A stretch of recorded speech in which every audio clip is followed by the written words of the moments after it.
मैं doctor R के पुरोहित आज राजनीति विज्ञान के जनक अरस्तु के विचारों पर अंतिम व्याख्यान आपके सामने प्रस्तुत है।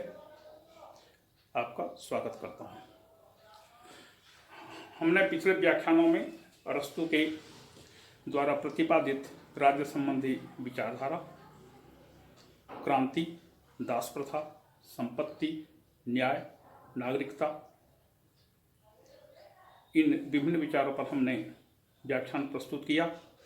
उसके ये प्रमुख विचार थे जिसका हमने विवेचन किया। आज अरस्तु के उस योगदान पर हम चर्चा करेंगे जिसके कारण अरस्तु को राजनीति विज्ञान का जनक कहा जाता है, और इसके बाद हम प्लेटो और अरस्तु का एक तुलनात्मक अध्ययन आपके सामने प्रस्तुत करेंगे। सबसे पहले देखें अरस्तु राजनीति विज्ञान के जनक के रूप में। जब एक विद्यार्थी बीए भाग 1 में राजनीति विज्ञान का अध्ययन प्रारंभ करता है तो उसको प्राध्यापक यह बताते हैं कि अरस्तु राजनीति विज्ञान का जनक है, जिसने यह कहा कि मनुष्य स्वभावतः एक सामाजिक प्राणी है। निश्चित रूप से अरस्तु ने यह बात जो कही अपनी पुस्तक पॉलिटिक्स में, आज भी अक्षरशः सत्य है। उसके कुछ योगदान हैं, उसके कुछ देने हैं, जिसके आधार पर अरस्तु को राजनीति विज्ञान का जनक कहा जाता है। इसे बिंदुवार हम इस प्रकार से समझ सकते हैं। सबसे पहले उसका दृष्टिकोण वैज्ञानिक है। वैज्ञानिक दृष्टिकोण का मतलब है जिस प्रकार से एक विज्ञान का विद्यार्थी, एक वैज्ञानिक किसी वस्तु के, किसी तथ्य के बारे में जानकारी प्राप्त करने के लिए उस विषय की गहराई में जाकर के पता लगाता है, एक एक चीज का विश्लेषण करके आपके सामने प्रस्तुत करता है और फिर अंतिम में निष्कर्ष तक पहुंचता है, उसे वैज्ञानिक दृष्टिकोण कहते हैं। अरस्तु ने अपने विभिन्न प्रकार के जो सिद्धांत प्रतिपादित किए हैं, राज्य के बारे में है, क्रांति के बारे में है, नागरिकता और न्याय के बारे में, इन सभी सिद्धांतों का उसने गहराई में जाकर के अध्ययन किया और अध्ययन करके अपने निष्कर्ष निकाले। और इस प्रकार से अरस्तु ऐसा पहला व्यक्ति है जिसने राजनीति विज्ञान में वैज्ञानिक दृष्टिकोण का उपयोग किया। दूसरी चीज, स्वतंत्र विषय, नैतिकता, पृथक। अरस्तु ऐसा पहला व्यक्ति था जिसने राजनीति विज्ञान से नैतिकता को पृथक किया, एक स्वतंत्र विषय का दर्जा दिया। इसके पहले हमने प्लेटो के विचारों का अध्ययन किया था। प्लेटो के राजनीतिक विचारों में नैतिकता भी सम्मिलित है। बिना नैतिकता के प्लेटो के विचारों का अध्ययन संभव नहीं है। प्लेटो अपने पुस्तकों में, अपने विचारों में राजनीति और नैतिकता को समानार्थी मानते हुए अपने विचारों का प्रतिपादन किया था। जैसे हमने देखा था न्याय सिद्धांत, न्याय के नैतिकता तो है, लेकिन अरस्तु ने अपने पॉलिटिक्स में राजनीति विज्ञान को पृथक विषय का दर्जा दिया और उसमें से नैतिकता को पृथक किया। तीसरी चीज, यथार्थवादी, मध्यम मार्गी। अरस्तु प्लेटो के समान आदर्शवादी नहीं है। वह हवाई कल्पना नहीं करता। उसके आंखों के सामने जो घटनाएं घटती हैं उन घटनाओं का अवलोकन करता है और अवलोकन करके अपने निष्कर्ष निकालता है। अरस्तु प्लेटो की भांति कभी भी अतिवाद का समर्थन नहीं करता। वह मध्यम मार्ग का अनुसरण करता है। मध्यम मार्ग, उसमें आदर्श भी है, व्यावहारिकता भी है, दोनों पक्षों में संतुलन बनाकर चलता है। इसलिए अरस्तु को मध्यम मार्गी दार्शनिक के नाम से भी जाना जाता है। चौथा, उसकी पद्धति वैज्ञानिक पद्धति, तुलनात्मक पद्धति, ऐतिहासिक पद्धति और निरीक्षणात्मक पद्धति मानी जाती है। निरीक्षणात्मक पद्धति, उसके क्रांति संबंधी विचारों को यदि हम अध्ययन करते हैं तो यह पूरी तरह से निरीक्षणात्मक अध्ययन पद्धति पर आधारित है। इसी प्रकार से यह कहा जाता है कि अरस्तु ने तत्कालीन यूनान में प्रचलित 158 संविधानों का अध्ययन करके संविधान के बारे में अपने निष्कर्ष निकाले थे। तो अरस्तु का दृष्टिकोण वैज्ञानिक है, निरीक्षणात्मक है, तुलनात्मक है, ऐतिहासिक है। इतिहास के पन्नों को पलट करके वह क्रांतियों का अध्ययन करके अपने निष्कर्ष निकालता है। उसका जो राज्य संबंधी सिद्धांत है वो पूरी तरह से वैज्ञानिक अध्ययन पर आधारित है कि वह अपने तर्क देता है कि किस प्रकार से राज्य की उत्पत्ति हुई और वह अपने विभिन्न प्रमाणों के द्वारा उसको पुष्ट भी करता है। इस प्रकार से उसका अध्ययन का दृष्टिकोण यथार्थवादी माना जाता है। फिर पांचवा है राज्य पर पूर्ण विचार।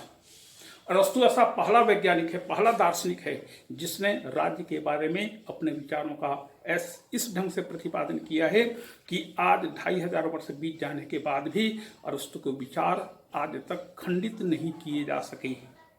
अरस्तु ने आज से जो 2500 साल पहले विचार व्यक्त किए थे, आज भी हम उसे सही मानते हैं और सच के रूप में हम उसको प्रतिष्ठित करते हैं।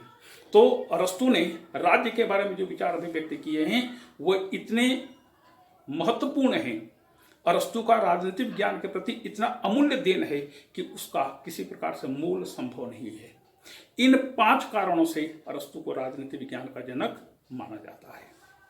अब देखें, प्लेटो और अरस्तु दोनों गुरु शिष्य हैं, दोनों की जरा तुलना कर दें, उससे स्पष्ट हो जाएगा कि प्लेटो किस प्रकार की प्रकृति का दार्शनिक है और अरस्तु अपने गुरु से किस प्रकार से समानता रखता है और किन विचारों में वह, किन तथ्यों में वह अंतर रखता है, मतभेद रखता है। सबसे पहले देखें प्लेटो और अरस्तु की समानताएं। पहली बात, नगर राज्य आदर्श।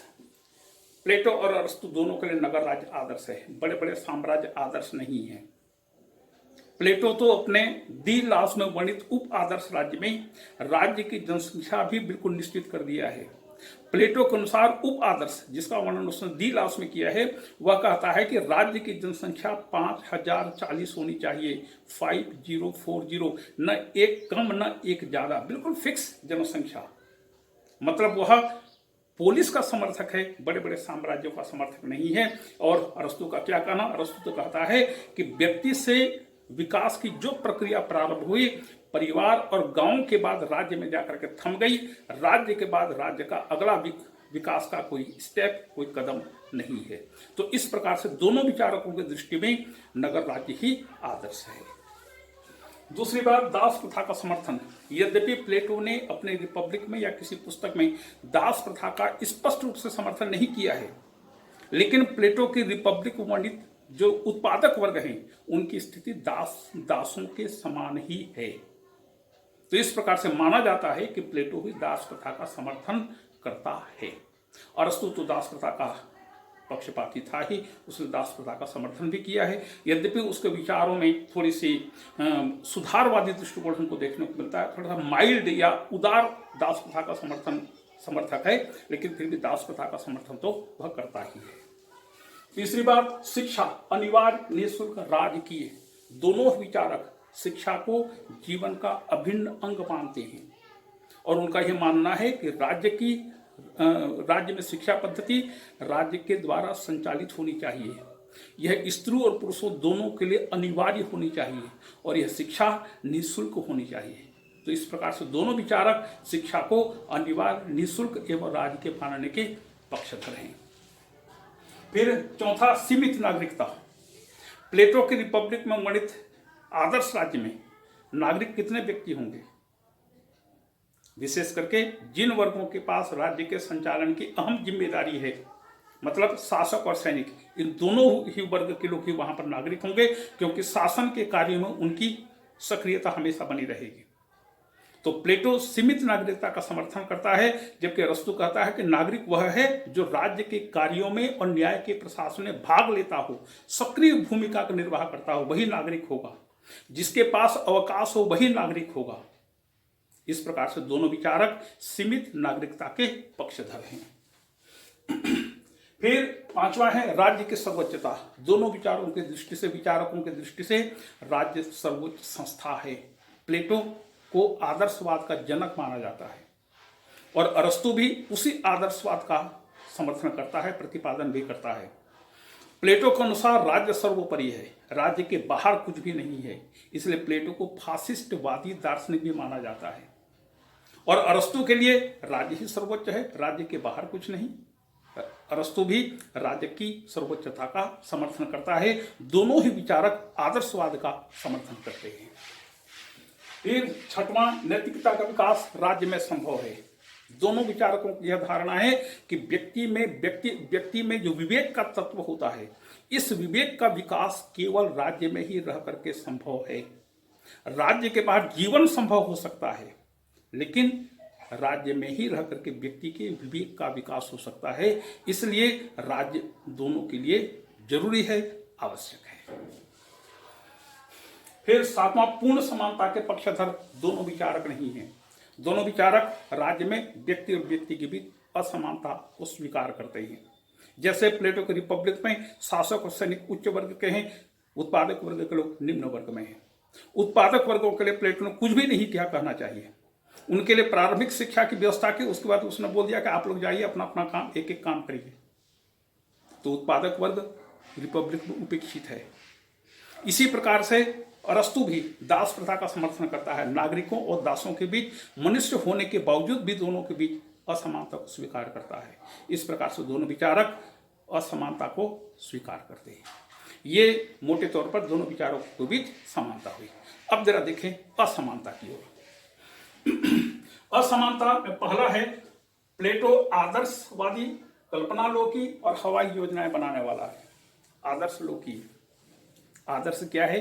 जो प्राप्य हो, जिसकी ओर हम आगे बढ़ने के लिए प्रेरित हो सके, जो हमारा लक्ष्य हो, वो आदर्श है। प्लेटो का संपूर्ण विचार, विशेष करके रिपब्लिक में वर्णित विचार, कल्पनालोकीय हैं और प्लेटो हवाई योजनाएं बनाने वाला है। सोचिए कि दार्शनिक शासक की स्थापना, दार्शनिक शासन से युक्त एक राज्य की स्थापना आज के जमाने में संभव है? आज के जमाने को छोड़ दीजिए, जब से प्लेटो का जन्म हुआ, जब से प्लेटो ने अपने रिपब्लिक का प्रणयन किया, तब से लेकर के आज तक क्या दुनिया के किसी स्थान पर दार्शनिक शासकों के द्वारा संचालित होने वाले किसी राज्य की स्थापना हो सकी है? नहीं हो सकी है। तो इस प्रकार से प्लेटो हवाई योजनाएं बनाने वाला है। जबकि अरस्तु यथार्थवाद, क्रियात्मकता, व्यावहारिकता से बंधा हुआ व्यक्ति है। वह कल्पना की उड़ान नहीं भरता। सामने जो घटनाएं हैं उन चीजों को देखता है, उनका निरीक्षण करता है और निरीक्षण करने के बाद अध्ययन करके फिर उसके बारे में निष्कर्ष निकालता है। तो प्लेटो आदर्शवादी है, अरस्तु यथार्थवादी है। दूसरा, प्लेटो दार्शनिक शासक का अनुसंधान करने वाला व्यक्ति है। उसका एकमात्र लक्ष्य दार्शनिक शासन की स्थापना करनी है, क्योंकि प्लेटो का यह विचार था कि जब तक दार्शनिक शासक नहीं होंगे तब तक नगर राज्यों से बुराइयों का अंत नहीं होगा। तो दार्शनिकों का होना नगर राज्यों की बुराइयों को समाप्त करने के लिए आवश्यक है। दूसरी ओर अरस्तु राज्य सिद्धांत की खोज में है। अरस्तु एक ऐसे सिद्धांत का निर्माण करना चाहता है, ऐसी व्यवस्था की स्थापना करना चाहता है जिसके द्वारा राज्य को अच्छा बनाया जा सके। दोनों को विचारों में यहां पर अंतर देखने को मिलता है। प्लेटो एक सुपरमैन, अति मानव की खोज में है। उसका सुपरमैन दार्शनिक शासक है। तो यदि सुपरमैन है, यदि अति मानव है, तो राज्य में कोई बुराई नहीं होंगी। जबकि अरस्तु एक सुपर साइंस, अति विज्ञान की खोज में है, जिसके द्वारा राज्य को अच्छा से अच्छा बनाया जा सके। तो एक सुपरमैन की खोज में है, दूसरा सुपर साइंस की खोज में है। तीसरा है दार्शनिकों की संप्रभुता, कानून की संप्रभुता। प्लेटो दार्शनिकों की संप्रभुता का समर्थक है, क्योंकि दार्शनिक यदि हो गए तो फिर और किसी बात की चिंता नहीं है, किसी बात की आवश्यकता नहीं है। जबकि अरस्तु इसके विरोध में वह कानून की संप्रभुता का समर्थन करता है। वैसे भी प्लेटो को अपने जीवन के अंतिम काल में, जब वह 3 बार सिराक्यूज से असफल होकर के लौट चुका था, किसी को दार्शनिक शासक नहीं बना सका था, तो जीवन के अंतिम काल में प्लेटो को यह आभास हो गया था कि रिपब्लिक में वर्णित राज्य की स्थापना करना बहुत कठिन है। असंभव नहीं है, लेकिन बहुत कठिन है। तो यदि बहुत कठिन है तो क्यों न एक ऐसे राज्य की स्थापना की जाए जहां पर कानून का शासन हो। देखिए कितना उच्च विचार है प्लेटो के। वह कहता है कि दार्शनिक शासक होंगे तो राज्य में कानून की आवश्यकता नहीं होगी। लॉ लेस स्टेट, कानून विहीन राज्य। और यदि दार्शनिक नहीं होंगे तो कानून पर आधारित राज्य, the laws, rule of law, कानून का शासन। इंग्लैंड के संविधान का मूल आधार रूल ऑफ लॉ है, कानून का शासन है। तो यदि कानून नहीं है तो शासक दार्शनिक होगा, यदि कानून है तो कानून का शासन होगा। कानून का शासन मतलब कानून सबके साथ समान व्यवहार करेगा, कानून के सामने कोई छोटा या कोई बड़ा नहीं होगा। फिर है चौथा है आदर्श राज्य, उप आदर्श राज्य। प्लेटो के राज्य को हम आदर्श राज्य कहते हैं। दी लास्ट में वर्णित राज्य को उप आदर्श राज्य कहा जाता है, सब आइडियल स्टेट। जब प्लेटो को यह विश्वास हो गया कि आदर्श राज्य की स्थापना संभव नहीं है, तो उसने दी लास्ट में आदर्श को थोड़ा सा कम किया और एक व्यावहारिक राज्य की कल्पना की। तो दी लास्ट में वर्णित राज्य को उप आदर्श राज्य कहते हैं, सब आइडियल स्टेट। और अरस्तु अपने आदर्श राज्य की स्थापना जो चित्रण करता है पॉलिटिक्स में, वह प्लेटो के दी लास्ट में वर्णित उप आदर्श राज्य से प्रेरित है। तो प्लेटो का उप आदर्श राज्य अरस्तु का आदर्श राज्य है। फिर है पूर्ण एकता विभिन्नता में एकता। प्लेटो अपने आदर्श राज्य में पूर्ण एकता की वकालत करता है। वह कहता है कि जिस प्रकार से उंगली में चोट लगने से पूरा शरीर उस पीड़ा को अनुभव करता है, ठीक इसी प्रकार से राज्य में एक व्यक्ति पर संकट आ जाने पर पूरा राज्य इससे पीड़ित होगा, दुखी होगा। यह प्लेटो की पूर्ण एकता का सिद्धांत है, जबकि अरस्तु विभिन्नता में एकता का पक्षधर है। यदि हम एक चित्र बनाएं और चित्र में केवल एक ही रंग हो, जैसे कोरा कागज सफेद रंग का है, हम उसमें सफेद रंग से ही कोई चित्र नहीं बना सकते। कम से कम आपको एक दूसरा रंग लगाना पड़ेगा, तब जाकर के चित्र की आकृति समझ में आएगी। तो अरस्तु विभिन्नता में एकता का पक्षधर है, यूनिटी इन डाइवर्सिटी। जिस प्रकार से अनेक रंगों के मिलने से एक चित्र का निर्माण होता है, जिस प्रकार से अनेक सुरों के संगम से एक संगीत का निर्माण होता है, ठीक इसी प्रकार से राज्य में भिन्नता होनी चाहिए और इन विभिन्नताओं में एकता की स्थापना होनी चाहिए। फिर है साम्यवादी और साम्यवाद का विरोधी। प्लेटो साम्यवादी विचारधारा का समर्थक है, इसलिए प्लेटो को प्रथम साम्यवादी विचारक माना जाता है, जबकि अरस्तु साम्यवाद का विरोध करता है। साम्यवाद का सबसे बड़ा विरोधी उस जमाने में अरस्तु था। इसीलिए प्लेटो ने अरस्तु के बारे में कहा था कि अरस्तु घोड़ी के उस बच्चे के समान है जो माँ का दूध पी लेने के बाद माँ को लतियाने लगता है। तो अरस्तु चूंकि प्लेटो के साम्यवादी दृष्टिकोण का विरोधी था, इसलिए अरस्तु प्लेटो के साम्यवादी विचारों का बहुत अधिक आलोचना भी करता है। फिर है राज्य व्यक्ति का बृहद रूप, परिवार का बृहद रूप।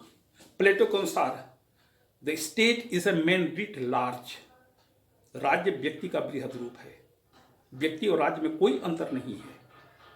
अरस्तु कहता है व्यक्ति राज्य का बृहद रूप, राज्य का व्यक्ति का बृहद रूप राज्य नहीं है। अरस्तु कहता है कि परिवार का बृहद रूप राज्य है। परिवार जब बढ़ता है, अनेक परिवारों को मिलने से एक गांव बनता है, अनेक गांव को मिलने से एक राज्य बनता है। तो यहाँ पर भी दोनों को दृष्टिकोण में हम अंतर पाते हैं। फिर है क्रांतिकारी है और ये रूढ़िवादी सुधारवादी है। प्लेटो क्रांतिकारी विचारक था। उसके रिपब्लिक पर वर्णित विचारों को देखिए, कितने ऊंचाई तक वह पहुंचे हुए हैं, कितनी ऊंचाई में जाकर के वह अपने विवेक का इस्तेमाल करके वह अपने विचारों का प्रतिपादन करता है। और यदि प्लेटो के विचारों को तत्कालीन यूनान में लागू किया जाता तो निश्चित रूप से एथेंस में, यूनान में अनेक प्रकार के परिवर्तन हो जाते, व्यक्ति का जीवन सुखमय हो जाता, लेकिन यह संभव नहीं था। तो प्लेटो को क्रांतिकारी विचारधारा का समर्थक माना जाता है। दूसरी तरफ अरस्तु वह रूढ़िवादी है, सुधारवादी है। वैसे भी अरस्तु एक विदेशी नागरिक था और विदेशी नागरिक होने के नाते वह एथेंस में ऐसे विचारों का प्रतिपादन नहीं कर सकता था जिसे एथेंस का समाज अस्वीकार कर देता हो। जो एथेंस के समाज के द्वारा अस्वीकार्य हो, वैसे विचारों का प्रतिपादन अरस्तु के द्वारा किया जाना संभव नहीं था। इसके बाद अतिवादी मध्यम मार्ग। प्लेटो अतिवादी विचारक है, अतिवाद। दूसरी तरफ अरस्तु मध्यम मार्ग का समर्थन करता है। वह शासन व्यवस्था के पक्ष में हो, चाहे दास प्रथा का समर्थन करता हो, चाहे अन्य किसी भी विचारों में देखते हैं, वह अरस्तु मध्य मार्ग का अनुसरण करने वाला है। और 10वां है, प्लेटो के विचारों में राजनीति और नैतिकता का दोनों का सम्मिश्रण है, जबकि अरस्तु के विचारों में शुद्ध राजनीतिक विचारों का प्रतिपादन हमें देखने को मिलता है। ये है प्लेटो और अरस्तु का एक तुलनात्मक अध्ययन। वैसे मैक्सी कहता है कि प्लेटो एक ऐसा विचारक है जो वायुयान से यात्रा करते हुए मेघों के परे जाकर के वह विभिन्न क्षेत्रों का हवाई निरीक्षण करता है। अरस्तु एक ऐसा इंजीनियर है जो वहां तक पहुंचने के लिए मार्ग का निर्माण करता है। तो एक तरफ आदर्शवादी है, दूसरी तरफ व्यवहारवादी है। ये अरस्तु और प्लेटो का एक तुलनात्मक अध्ययन हुआ। वैसे प्लेटो और अरस्तु के बारे में जितनी बातें, जितनी लेक्चर दिए जाएं, कम ही लगेगा। और ये संक्षिप्त में एक विचार आपके सामने प्रस्तुत किया गया। इस प्लेटो और अरस्तु सहित राजनीतिक विचारकों के अध्ययन में मैंने जिन पुस्तकों का अवलंबन किया, कहना चाहिए कि मैं अपने अध्ययन काल से ही आज तक जिन पुस्तकों को पढ़ करके राजनीतिक दर्शन के बारे में कोई जानकारी प्राप्त की है, उनमें एक पुस्तक है पाश्चात्य राजनीतिक विचारक, आधुनिक राजनीतिक विचारक हरिदत्त वेदालंकार। दूसरी पुस्तक है प्रभुदत्त शर्मा। तीसरी पुस्तक है यूनानी विचारकों के लिए डॉक्टर चंद्रदेव प्रसाद। ये तीनों पुस्तकें मेरा ख्याल है कम से कम वेदालंकार की और चंद्रदेव प्रसाद की पुस्तकें अभी आउट ऑफ प्रिंट हैं, क्योंकि बहुत पुरानी पुस्तकें हैं। इनकी बहुत पुरानी पुस्तकें जब मैं अध्ययन करता था तब से अभी तक मेरे पास वो पुस्तकें हैं, और उन्हीं पुस्तकों से मैं अध्ययन करके आपके सामने ये अपने व्याख्यान को प्रस्तुत किया हूँ। आशा है आपको कुछ लाभ जरूर होगा। आप सभी को धन्यवाद।